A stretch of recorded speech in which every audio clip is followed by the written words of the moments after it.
So what is it like to get tested for ADHD as an adult? So as a late diagnosed ADHD girly, so AKA I have autism and ADHD combined, I just went through this process a couple months ago. So I wanted to explain what it's like to get tested for ADHD as an adult. So like I explained in my last video, I got tested for autism and ADHD separately. You can get tested for them together at the same time. I just wanted to get it tested separately. No way is better than the other. You can do it either or. Obviously, first things first, you need to find your provider, make sure that they're in your insurance or if you're going to pay out of pocket.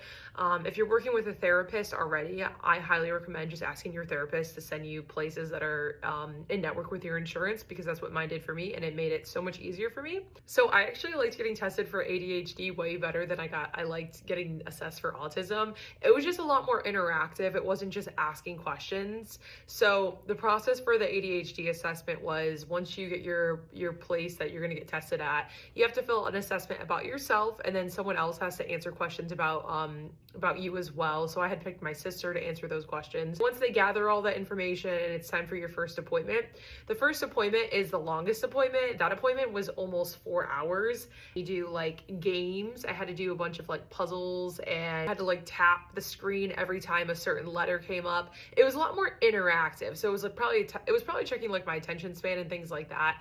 Second half was the questions. So questions for when you were a child. So it was like from 0 to 12, and then you answer the same questions as adult you, so 12 to however old you are. I found this part so interesting and honestly just so validating. It's hard to explain to people like my inner reality and like what goes on in my head and how it affects me, but it's so nice to be in a room with someone who just gets it. Like, you don't have to explain it. They're just like, oh yeah, I do that too, or that makes sense, or like, oh, it's normal for like someone who has ADHD or autism.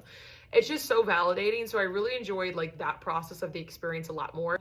That was the first day. Second day, you come back and then you meet with the actual like clinician. So the first person I met with was the person who's gathering all the data, and then the clinician is the person who I meet with next. And so she asked me a lot of follow-up questions. So based on the information that was gathered from the first person, she just asked me a lot more follow-up questions.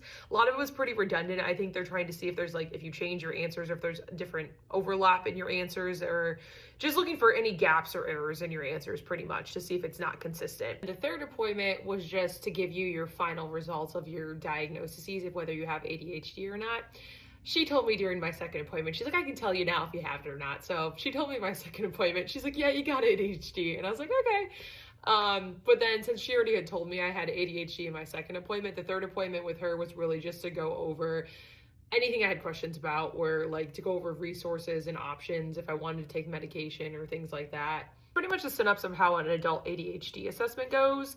Overall, like, it's a very smooth process. I found the ADHD assessment to be a lot more like interactive and kind of enjoyable, I guess I would say. I think it was because it was more interactive and a lot more just validating, because I think I resonated with more of the stuff.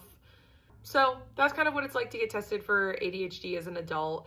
And I always like to say that there's no shame in getting a diagnosis for having ADHD or being neurodivergent. There's so many neurodivergent individuals out there, and so many people who don't know they're neurodivergent yet, but they are.